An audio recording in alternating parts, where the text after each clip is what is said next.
যেন সিনেমার স্ক্রিপ্ট অথবা একটি থ্রিলার সিনেমার অংশ, কিংবা মনে হতে পারে নিতান্তই একটি গল্প, কিন্তু না, ঘটনাটি পুরোই বাস্তব।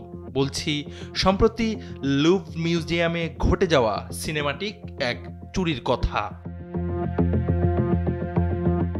বিশ্বের বিখ্যাত জাদুঘরগুলোর একটি প্যারিসের লুভ জাদুঘরে ঘটেছে চাঞ্চল্যকর এক চুরির ঘটনা।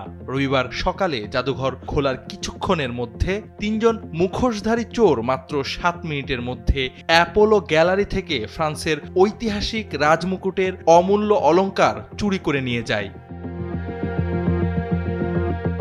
চুরির কৌশল ছিল অত্যন্ত পরিকল্পিত। তারা সংস্কারাধীন একটি পণ্যবাহী লিফট ব্যবহার করে সরাসরি গ্যালারিতে প্রবেশ করে। ধারণা করা হচ্ছে চোরেরা ছোট করাত দিয়ে শক্ত ডিসপ্লে কেস ভেঙে ফেলে এবং জানালা দিয়ে পালিয়ে যায়। তারপর মোটর স্কুটারে চড়ে জাদুঘর এলাকা থেকে দ্রুত সরে পড়ে। পুরো অভিযানটি শেষ হয় মাত্র ৭ মিনিটে।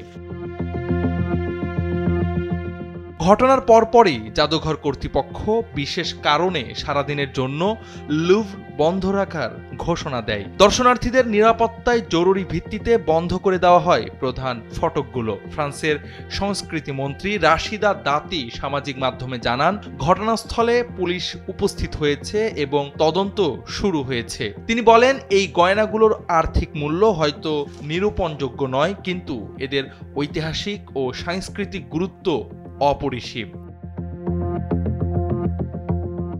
ফ্রান্সের স্বরাষ্ট্রমন্ত্রী লরেন্ট নুনেজ এই চুরিকে জাতীয় ঐতিহ্যের প্রতি সরাসরি আঘাত বলে অভিহিত করেছেন। ফরাসি গণমাধ্যমগুলো বলছে, চুরি হওয়া গয়নাগুলোর তালিকা এখনো প্রকাশ করা হয়নি। লুভ জাদুঘর ১৭৯৩ সালে সাধারণের জন্য উন্মুক্ত হয়। এটি বিশ্বের বৃহত্তম জাদুঘর হিসেবে স্বীকৃত। এখানে রয়েছে লিওনার্দো দা ভিঞ্চির মোনালিসা, ভেনাস দা মিলো সহ প্রায় ৩৫,০০০ শিল্পকর্ম। প্যারিসের মতো জায়গায় খ্যাতিমান একটি জাদুঘরে কঠোর নিরাপত্তার মাঝে এমন চুরির ঘটনা কিভাবে ঘটল? কারা চুরি করলো? এত কড়া নিরাপত্তা থাকা সত্ত্বেও কিভাবে এমন দুঃসাহসিক কাণ্ড ঘটাতে পারল? এই প্রশ্নগুলোই এখন ঘুরপাক খাচ্ছে সকলের মুখে মুখে। জাওয়াদ আহমদ, সময়ের আলো।